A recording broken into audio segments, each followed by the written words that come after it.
So parang godfather talaga dito sa Pilipinas ng mga kokochino rin. At ang gawa niya, bagamat ang representasyon niya, illegal lang siya. Kahit sino na may pangangailangan is illegal na. Dahil ito'y phishing na ng credit card fraud na sa China, pinaghimusukan. Ang nalaman ko, 200 million na ginasta, linagay dito, lahat ng ahensya ng gobyerno pinaglalagyan. So dyan ako ngayon nabuisit na matapos ko depensahan itong bubo, nalaman ko na meron pala silang parang mafia boss dito na godfather na walang ginawa ko hindi i-corrupt ang ating mga tao dito. Oh, sa mga kaibigan, malaking revelation to. Merong Chinese godfather talaga mga kaibigan, ha? At Kita niyo, di ba? Sino ngayon ang umaasa sa Pogo Money? Sino ngayon ang tumatanggap ng mga pera galing sa sugal? Kitang-kita, di ba? Duterte. Duterte administration. Si Duterte mismo ang tumatanggap at ang kanyang mga tauhan. Di ba? Siyempre, kapag tumatanggap si Duterte, mga tauhan niya, ganun din yan. Maniwala ka si Duterte lang tatanggap dyan. Mga tauhan niya, pati yung mga tauhan niya. At isa pa, mga kaibigan, yung pasabog dito ni Harry Roque, meron daw isang Chinese na godfather dito sa Pilipinas. At ang ginawa daw ng Chinese na to ay pinaglalagyan niya lahat ng ahensya ng gobyerno ng mga pera. Kinukurap daw nitong Chinese na to yung mga ahensya ng gobyerno. Sino yung Chinese na yan? Malamang, Michael Yang yan. Michael Yang. Malamang sa malamang. Kinukurap niya ang mga ahensya ng gobyerno para kung meron siyang request, meron siyang gusto gawin, ay okay lang. So parang totoo talaga. Parang totoo talaga yung sinabi ni Trillanes na si Duterte ang nagpalakas ng sindikato sa gobyerno. Diba? Sabi ni Trillanes yan, si Duterte daw ang nagpalakas ng sindikato sa gobyerno. Yung Harry Roque mismo nagsabi, spokesperson yan ni Duterte. Meron daw dito Chinese godfather na ang ginagawa daw niya ay nilalagyan niya ng mga pera, milyon sa mga pera, ang bawat ahensya ng gobyerno at kanyang kinukurap. Ibig sabihin, bakit niya nilalagyan ng mga pera yan? Kasi kapag meron siyang gusto, sige, bawo na lang sila ng bawo. Ngayon guys, na-realize ko kaya pala dumami ang mga Chinese na may birth certificate. Mga Chinese from mainland China, walang dugong Pinoy. Chinese talaga. Diba? Dumami sa panahon ni Duterte. Nagkaroon ng mga birth certificate ang mga Chinese. Nagkaroon ng mga Philippine passport ang mga Chinese. At kaya naman pala sa panahon din ni Duterte, ang kanyang legasiya, nagkaroon tayo ng first Chinese na mayor, Alice Go. So tingnan mo yan mga kaibigan, yung ginawa na yan. So, guys, hindi yan mapagkakaila ni Sara Duterte dahil mismo coming from Harry Roque na spokesperson ni Duterte. At kita nyo, buko na natin siya Booking na natin si Sara na ang speaker pala na sinasabi niya na tumatanggap ng mga suitcases na may lamang pera ay ang mga speaker ni Duterte. Sino-sino yung mga speaker ni Duterte? Si Alvarez, si Cayetano, at saka si Velasco. Tatlo yung speaker ni Duterte. Una muna si Alvarez. Pagkatapos ang ginawa ni Sara, pinatanggal ni Sara. Naging si Cayetano naman. Pagkatapos ni Cayetano, after 2 years, pinalitan naman ni Velasco. Velasco, yung best friend ni Sara. So yun mga kaibigan, ang tumatanggap ng mga pera, mga malimalatang pera, ay hindi pala si Speaker Martin, kundi ang mga Duterte na mga speaker. Buko natin, Coming from the mouth of Sara Duterte, na buko natin. So ngayon mga kaibigan yung sinabi kasi niya, matagal na naming alam yan, naririnig na namin yan. Ang tanong, sino yung kasama niya na sinasabi niyang namin, matagal na naming alam yan? Sino yun? Ah. So guys, makikita mo dito si Sara Duterte, kurakot din. At wala siyang pagmamahal sa ating bayan. Kasi matagal na niyang alam ang nangyayari Pero baliwala lang sa kanya. Pagkatapos ngayon, nagmamalinis siya. Pagkatapos ngayon, kunwari, lalaban-laban siya sa korupsyon. Matagal na pala niyang alam na may nangyayaring mga bigayan ng mga mali-malitang pera sa Congress, sa Speaker. So ngayon mga kaibigan, huling-huli doon si Sara, Huling-huli siya. Ang problema kasi kay Sara, yung bang sobrang atat na atat siya na siraan si Speaker. Ang nangyayari tuloy, bumabalik sa kanya at nagkakamali siya. Bugok. Hindi niya alam yung mga consequence, hindi niya alam na masama na pala yung nasabi niya. Bugok. Yun mga kaibigan. Sa totoo lang, si Sara ay isang bugok. Wala po siyang angking talino. Sa totoo lang, walang angking talino si Sara. Mga guys. So mga kaibigan, Of course, we must. kinonfirm po mga guys ng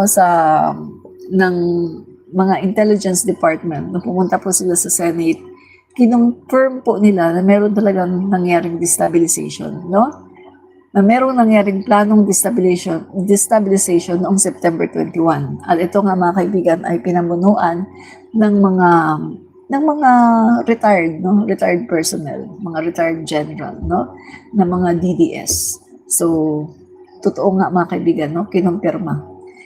So, ang plano nila, mga kaibigan, ay, kita nyo, tama yung sinasabi ko, di ba? Ahead of time, sinabi ko na sa inyo. So, tama ang sinasabi ko. Ang plano nila noon, mga kaibigan, ay, kunwari, papuntahin si Sara sa Japan, pinapunta si Sara sa Japan, para kunwari, wala siyang kinalaman, para to make her safety, Para kapag nagkaguluhan dito, safety siya sa Japan, pero pag nagtagumpay, ay bigla siyang babalik dito para manumpa.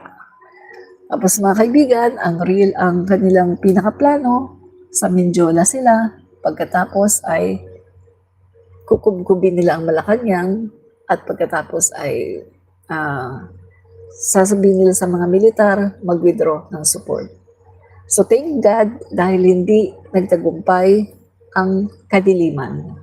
Thank God, dahil ang Pangulo pa rin natin ngayon ay si PBBM at hindi nagtagumpay ang kanilang masamang balak.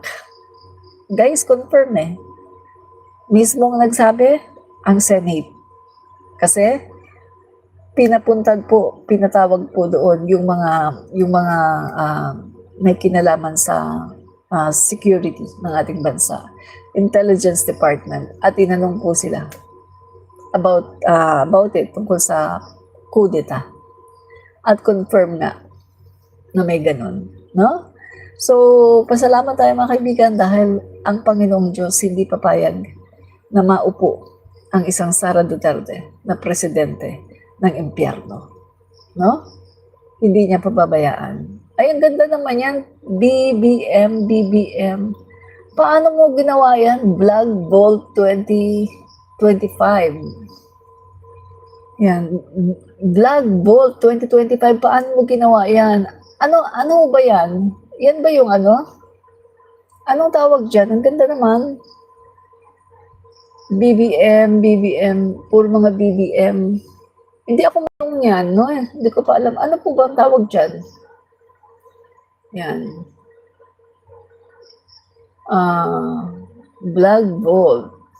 BBM for Prime Minister. Yan. Emoji lang po.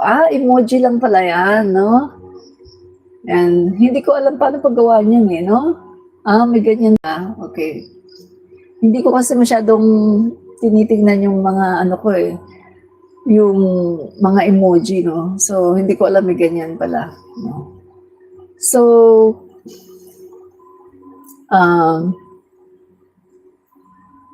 Okay. Okay. Black Ball 2025, Sara, puro lang pagbibintang, wala namang patunayan, ayaw humarap sa hearing kasi guilty. Yun nga no? Guilty siya. So, ngayon, ginagamit niya yung issue ng, issue ng flood control. At alam niyo ba mga kaibigan, galit na galit po si Pulong Duterte, galit na galit siya. Kasi mga kaibigan, ang sabi niya, bakit daw nasa Davao yung sina Secretary Vince Dizon, no? Bakit daw nasa Davao? Dapat daw pumunta daw sa ibang lugar. Wag daw gawing meron siyang meron siyang wordings na bakit daw doon sila nag-stay sa Davao. Kaya naman pumupunta sa kanila sa Davao kasi nga may nire-report. Ito kasing ICI, mga kaibigan, kung ano yung mga nire-report sa kanila, doon sila pumupunta. Ay nagkataon na maraming nag-report na ganito daw, yung sa Davao, meron daw ganito, may ganyan, may ghost project. Alam namang hindi puntahan. Ano sila? Untouchable? Ano sila doon? Hindi sila po pwedeng galawin? Untouchable sila? Hindi sila pwedeng imbestigahan?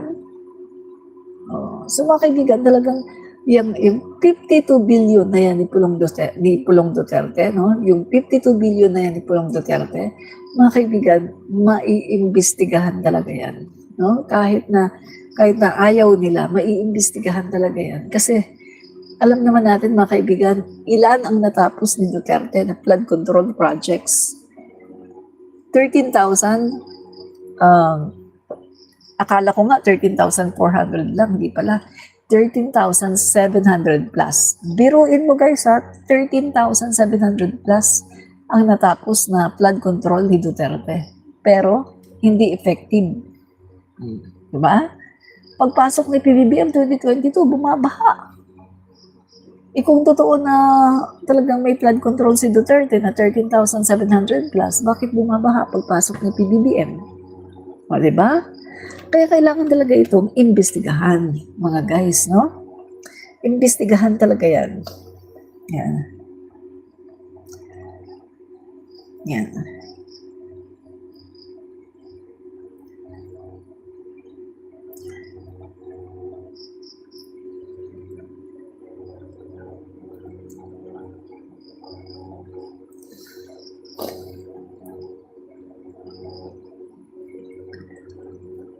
Ito sabi ni Pulong, Pulong Duterte. Yan. Ito. Sa Abante News, kinwestiyon ni Davao City Representative Paulo Duterte ang ginawang investigasyon sa mga flood control project na tila nagkakaroon daw ng selective amnesia. Basahin ito. Pulong Duterte, bumanat, huwag gawing props ang Davao para lang may pakitang tapang. Bakit sa Davao City lang kayo ganado? Sa ibang lugar, biglang nagkukulang sa pamasahe at panghotel. Kung tunay kayong anti-korupsyon, humanap kayo ng paraan. May eroplano, may budget, may mandato kayo, gamitin nyo. Huwag gawing props ang Davao para lang may pakitang tapang. My God, kung sa Davao nga nakikita ang flood control na abang kinatatakot mo, Pulong Duterte. Kung wala kang dinatago dyan, hindi ka matatakot. Ikaw pa nga sana ang mag-accommodate sa mga yan. At sabihin, okay, tingnan nyo dito sa tingnan nyo dito, meron daw dito O bakit ngayon parang takot si Pulong Duterte at parang nanginginig siya sa takot? Kasi, madadawit na ang family business nila. Madadawit na ngayon at malalaman na kinukurakot lang nila ang pera ng bayan. Diba? Hindi naman sila naglingkod sa bayan Never silang naglingkod sa Pilipinas. Ang mga tao, ang mga Pilipino, ang naglingkod sa kanila. Tingnan nyo tayo, ang mga Pilipino, nagbigay tayo ng 52 billion sa Davao City. Pero anong nangyari? Saan dinala ang pera? Si Duterte. Tayo rin ang nagpayaman kay Duterte. Yung mga korupsyon sa panahon niya, na ninanakaw yung pera ng taong bayan, ninanakaw, tayo ang nagpayaman sa kanya.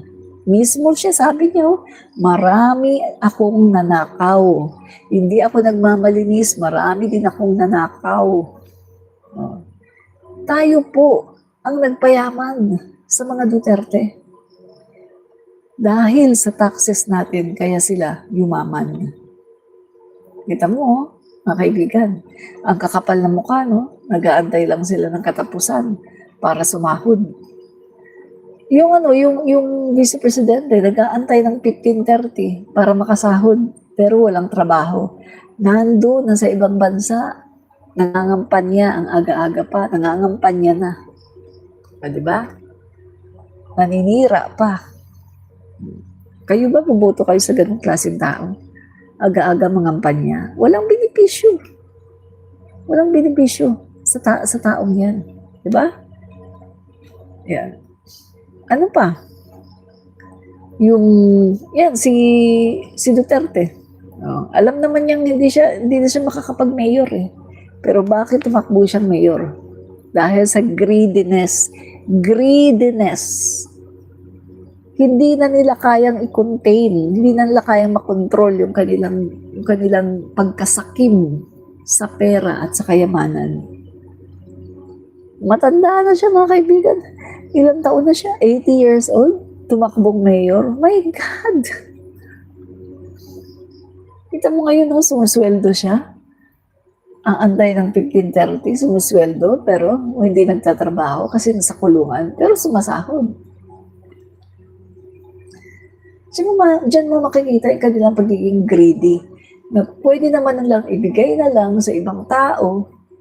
Hindi sila pwede maging mayor, hindi nila kaya ibigay sa ibang tao. Pero hindi nila ginawa kasi sila nga ay sakim sa kapangyarihan.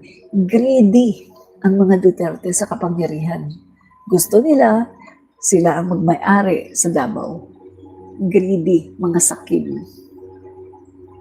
Diba? Yun ang katotohanan. Diba? That's the truth and nothing but the truth. Diba? Sabi ni Henry Laina, labi mo tayo makapal. Ay, thank you kasi yung iba nagpaparitoke pa eh, para maging pouted mouth. At least ako, hindi ko na kailangan paritoke. Diba? O tingnan mo nga si Kitty, paritoke ng paritoke. Every week nagpaparitoke. Nagpapakapal pa siya ng labi. So, makapal na nga ang labi niya dati, pinakapalan pa niya. Tingnan mo itsura niya, para ng Madam Auring. Sabi nga ng mga tao, ay eto, pag nag-edad to ng 30, wala na, Madam Auring na to. At least ako, tunay yan, tunay. Walang retoke. Natural beauty yan. Walang retoke yan. Pati ilong ko, tunay ang ilong ko. Walang retoke. Diba? Hindi yan flat nose. Makita mo yung ilong ko sa personal. Hindi flat nose yan. Yung kitty nyo, flat. Sabi ng mga tao, ay, dyan nilagay yung build ni Duterte. Diba? Retoke, retokada. Diba? So, okay. Retokada. Okay. Ito pa. Guys, no? Guys. Nako, it's 12:54 na pala. May lakad pa ako bukas. Mga kaibigan, may lakad pa ako bukas, no? Okay. Isa na lang. Okay. So, happy October na pala ngayon, no? October na pala. October 1. OMG, October 1 na pala. So, yan mga kaibigan, no?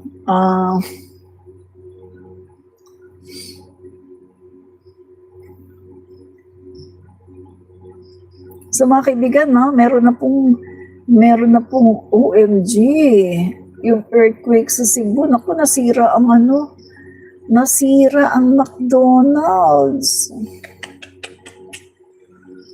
My God, a fast food restaurant in Bugo, Cebu, Bugo City, Cebu, collapsed after a powerful 6.7 magnitude earthquake. My God, malakas din to, 6.7. At 9:59 p.m., almost 10 p.m.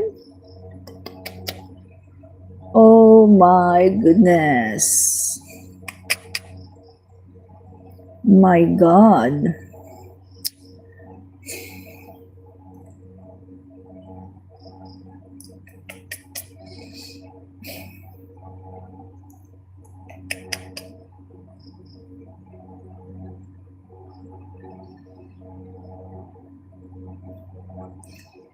OMG.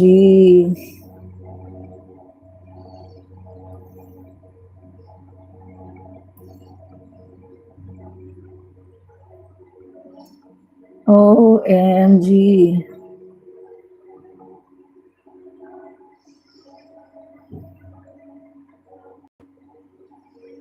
San Miguel Corporation, just clean up.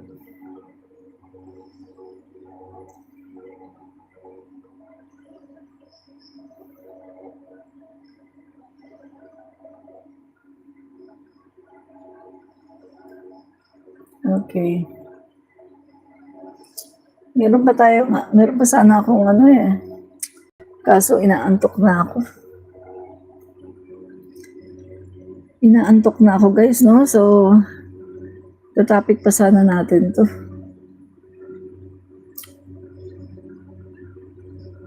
Tungkol dito sa insertions, no, ni Chis Escudero. So, bukas na lang siguro guys, super inaantok na talaga ako, no? At saka 1 oras na pala, no? So guys, bukas ko na lang yan, no? Super inaantok na talaga ako guys, no? Bukas na lang guys, no? Bukas na lang natin ituloy. Super inaantok na ako at 1 oras na pala tayong nagla-live dito. Maraming salamat guys, no? Salamat po sa lahat ng mga pro-PBBM, mga kakamping, dilaw, mga DDS na bugok, mga DDS na bugok, no? Maraming pong salamat sa panonood. Good night. Bye-bye. DDS na bugok ka, mga DDS na bugok.